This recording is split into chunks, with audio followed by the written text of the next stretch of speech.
thumbnail lama change to muni da ngarang ni mo sa koi blog to adana good morning guys, welcome back to my channel. मैं नोंगाई बे ने खली अयुक की पुंग तरे हेंजला चनुपा school थादा बिरुगी क्या अदो ngasi di thang jani na ai nupi moi gi di office ki suti ni na aduna ma चनुपा थादा ba kana kwa thena थादा biramane ba kwa theng gi yum du ju loishale tarik kunthra mathoi da sanga ga da natra ja aina tarik kunthra ne khalu bai tare ko ado tarik kunthra mathoi oile rame adu gi masi tarik kun gama panni na kunthra hi antun kui termina ma yum de le ga kai kino khara to ya ba khara tok shu ki aduna ma thada biramo haire ore na mo chनुपा school lowa logro ga aduma jong pick up to go ko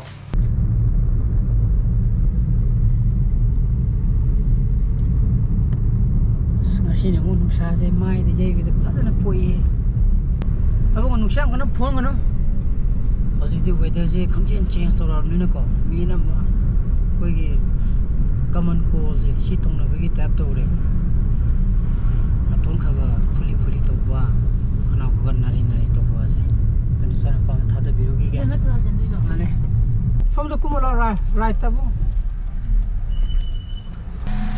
bye bye adu chume chen do hang due bo ta thong chen hang due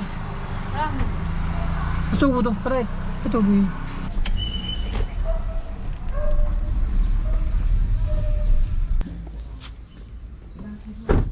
phone pa bana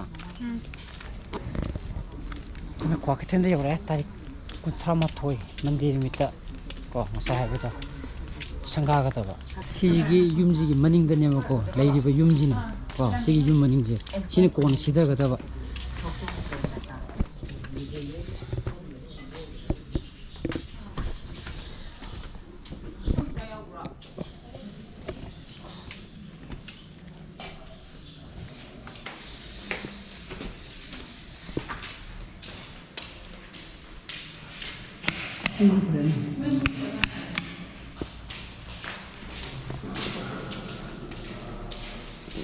kitchen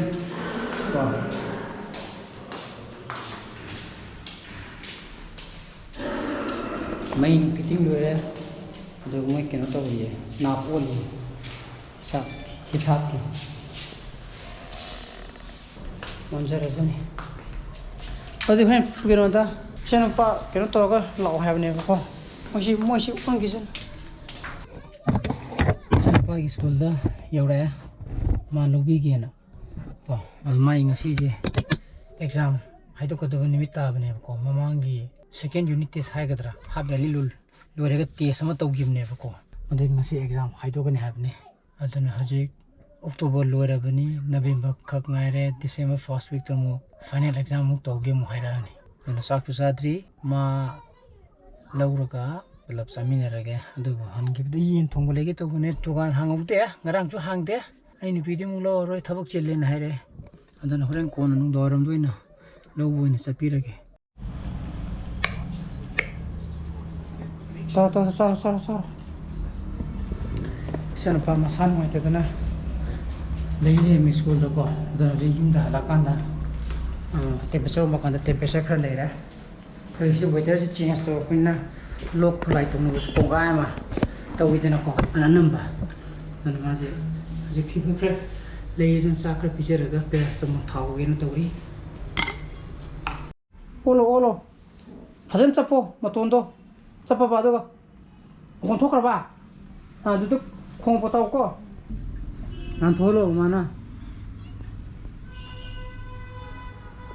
nan sar pa di ma ding sai second period te ge basa ji mai tra ba ja ne ko du ji fen tha da bi da ai di tu chung bu do ma dang chung ge kan ha ba do ne mama gi bani na khainer mi ji na sai na ko mo school ge authority da haksan mai ti ai di mo school ge authority na phone to ko da ma di haidram ni na karam to ju khang dre na ai ta ding ngan ju to biram ya ta na ko aje 99.4 gum le ye to je mo hengla kontra khane do hida picture ki tawri ha tu mi nam tele wo de kam lo ram ba sab ti pura lo chang gare andi da nui ne tawri na kai na maningi imung ke ka sa dina mamun atau bang tu profil.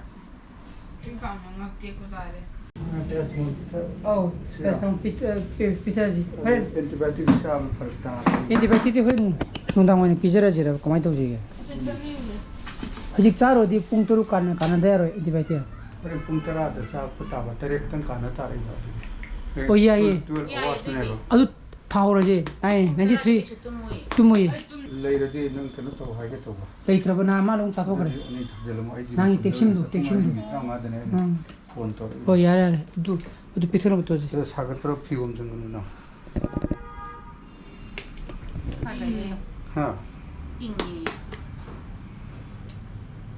Thazalo je laksla trikanda. She ya mon hana thara de. Pas tamo de kare chini kara pera. Era. De mon hana thara ga de antibiotic to mo hore na. Sem ba khat to. Kar thero dum thaje ma dum pung tara ma khai bo kem tum dam ne. Hoi dum pung turu kana je dam. Simdang jam thokyo ai. Chama. Sana pai friends fry kha to bi ge ko. Kim mai kha cha jan na ba. Sam ji fa zare ge. Kama haji ki oina di. Bukha temperature khara halla. IT ga kya ne ti ai. Ne ti kya no le bi mo sa. Kom bo. 98.7 90.2 0.2 adana adum laksan bangam ngamagadam malai ko thariba hidaksina adum continue togini temperature khara lai dimina adum antibiotic ti dum full course pe thone bako damain minini suti ju thare yam phare mande tuje ju suti thare hayeng nu sande ore dana adana si je ore sa ka ju ba yare tu sa ko man chani mo sa bana ba french fry taubi ke sanu pagi thau thaga lage ko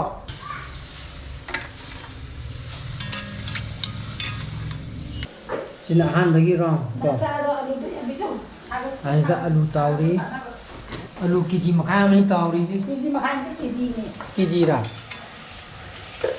si ro jing ga tauraga da ma ga lai ko si tauraga lu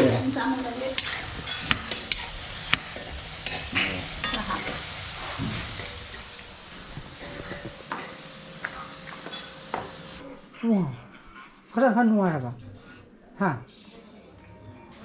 big kha sai ba ban pi big sto adu khasum automate ka tayo homra wori ko premo puma pon sai demo da tak na ko atan ha je pung ter mai ta sangre sai sing tung na re san po jo masai temperature de makha on dari ko adar mayam ai ngasi ki blog de matai introduction jarage ai blog si pan butho gadi like to biramo share to bio anu views oi bigan subscribe to biramo ko muki channel phasale bio so please be safe and be healthy bye bye good night